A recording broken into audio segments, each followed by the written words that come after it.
Welcome back to my channel. This dress from Free People called For the Moments Mini has been popping up on my Pinterest. It's cute and I want to make it now. So that's what we're going to do today. Now, if you look at the dress, the sleeve and the front are cut in two pieces rather than four, like the sleeve being added on separately. So this side and this sleeve is one piece, and this side and this sleeve is all one piece. Same goes for the back as well. So I'm thinking that I'm going to be doing dolman sleeves. So I grabbed this shirt out of my closet and I folded it in half. I traced from the neckline to where I wanted my sleeve to end, like this. With the shirt on, I put a pin in the center right under my bust to mark where the upper part of the dress will stop and the gathered portion of the skirt will start.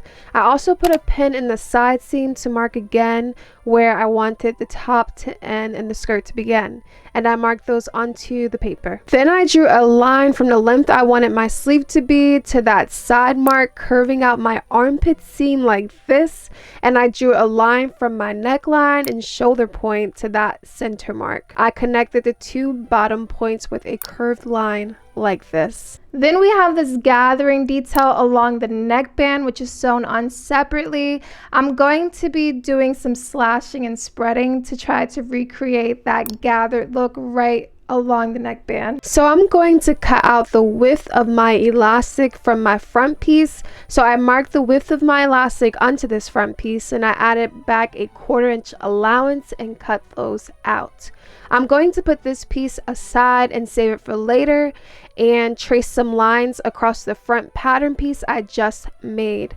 Then I'm going to cut across those lines, making sure to not cut all the way through at one end, and I'm going to spread these out and tape them onto my paper. The wider you spread this, the more fabric and gathering you will have. I didn't want my sleeves too wide, so this is what I went with, and added my seam allowance, and this is my new front pattern piece. There are two separate pieces. They meet in the center right beneath the bust, they travel over the shoulders, and they meet back up at the back of the neck. So I took the measurement from beneath my center bust and measured to the back of my neck. My elastic is going to be cut that length plus seam allowance on one of the ends, and then I'm going to cut my fabric about 8.5 inches longer than that. For the back, I taped this front piece back together and traced from this point here to the side seam onto my paper, and then I drew a straight line for the center back. I laid my shirt back on the paper, folded the opposite way, and marked the back neckline onto my paper. I added an inch allowance to that center back and marked my seam allowance. The back has some extra gathering, so I'm going to cut my pattern piece along this dotted line and add a 2-inch width piece of paper in there. And this is the finished back pattern piece. I'm going to cut 2 of these from the fabric. For this project, I picked up this super soft fabric off the clearance rack in Hobby Lobby for only $3 a yard. I picked up 3 yards, but I'm expecting to only need to use 2 of those, so that will be $6 for this dress once it's all done.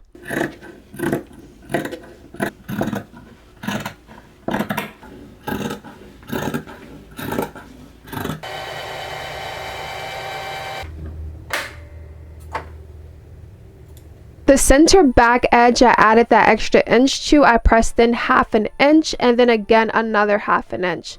Then I unfolded what I just pressed and sewed the 2 backs together, right sides facing 1 inch away from the edge, sewing from the bottom edge to where I wanted my back slit to start.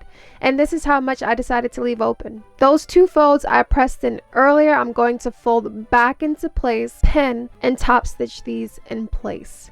And then I did a stitch across the bottom where my split began, like this. After that, I sewed a gathering stitch and gathered the back neckline. Each side should match the length of the pattern piece's neckline if I fold in the extra 2 inches added and not include the extra inch at the center back. And here is how it looks all gathered. Then I went and gathered the long inner edges on both my front pieces. Remember this piece I said to save for later? Well, now is when I'm using this piece to know how much to gather these edges. Once they're all gathered and ready to go, I pinned the fronts to the back and I sewed these together, then finished my raw edges with the serger. Now that the front and the back are all prepped, I'm going to go and work on the elastic neckline piece. The first step is to create the loops for the button loops in the back. So I cut a 1/2 inch width of fabric on the bias. I folded this in half, right sides facing, and sewed close to the folded edge the width I wanted my loops to be. I trimmed off that excess fabric, then threaded a needle and knotted my thread on one end like this. I pushed the needle backside first all the way through the tube and kept pulling until my loop turned right side out.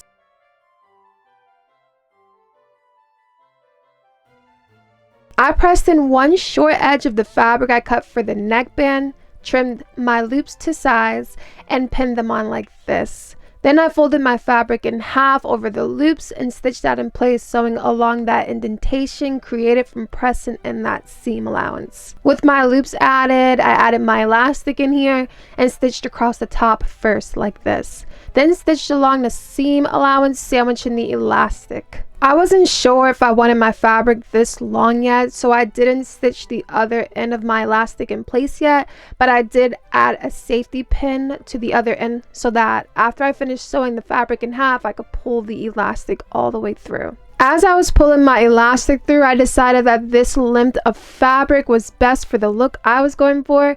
So I cut off the excess fabric and then stitched the elastic in place at the other end.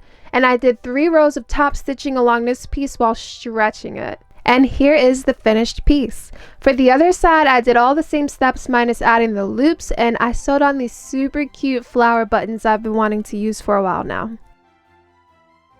I pinned these right sides facing from the bottom edge of the front all the way to the back with the loop and button sides at the back neckline, and I sewed these on and finished my raw edges.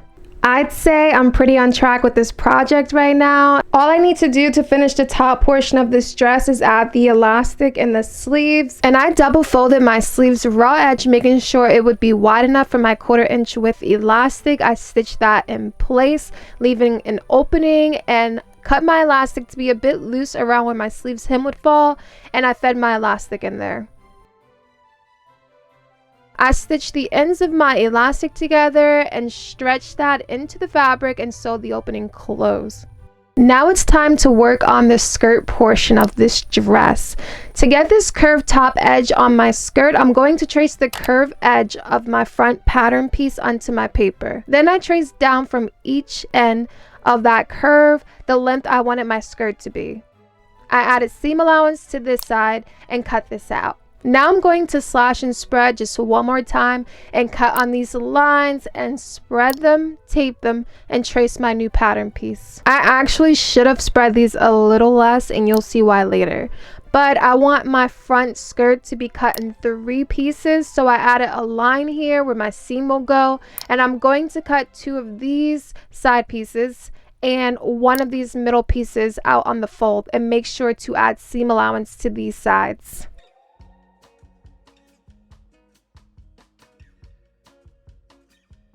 For the back skirt, I measured across the bottom edge of my pattern piece and multiplied that measurement by 1.5 inches. And I'm going to split that measurement in 3 like this. Then the length of these will be the same length as this edge of the front skirt. And the last piece of this skirt pattern will be the inseam pocket. I went and serged the 3 parts of the front of my skirt together. And then I did the same thing with the 3 parts of the back of my skirt.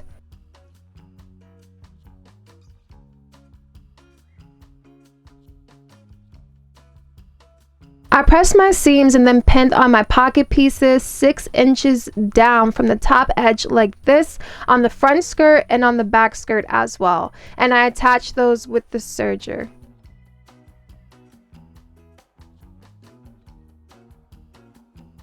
For the front skirt, I pressed the pockets to the inside like this, but for the back skirt, I just opened the seam and pressed it out like this.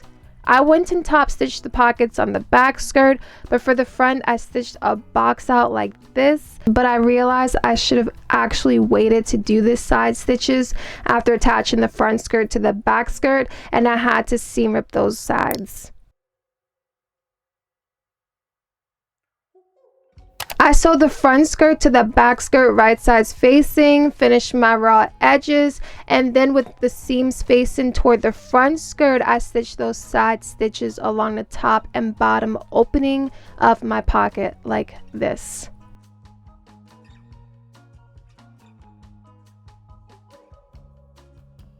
Now it's time to shirr the top edge of the skirt, so I hand winded some elastic thread into my bobbin like this, and I loaded that into my sewing machine. I sewed 6 rows of stitching, and yes, the top row I did upside down, which is why you can see the elastic, but that's okay because that will be hidden when I sew this to the top. So it didn't gather as much as I thought it would, and now it's a bit too loose around my waist. That's okay though, because I have a solution. I'm going to take it in at every seam except the side seams because I don't want to mess with the pockets until it fits my waist the way I want it to. But beside that, I do like the way the shirring is looking on this. I think it looks really cute. So let's go and make this fit. I ended up taking in 2 inches at the 2 back seams and 1 inch at the 2 front seams. Then I went and pinned this to the top portion of my dress, lining up the side seams.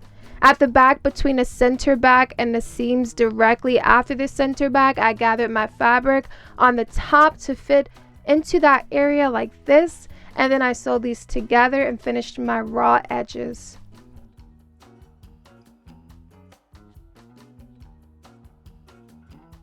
And finally, to finish my dress, I hemmed the bottom edge with a double fold.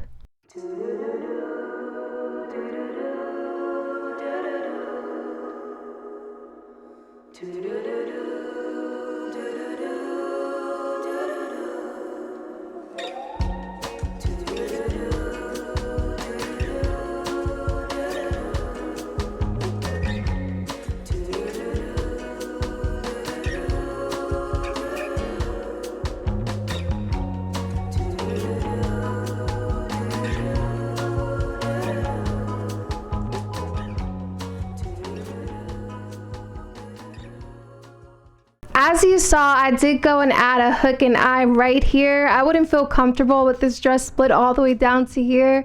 So I did go and add that here, and I love the way it looks. It's such a cute dress. If you enjoyed this video, be sure to leave a thumbs up and let me know in the comments what you want to see me make. But until the next video, bye!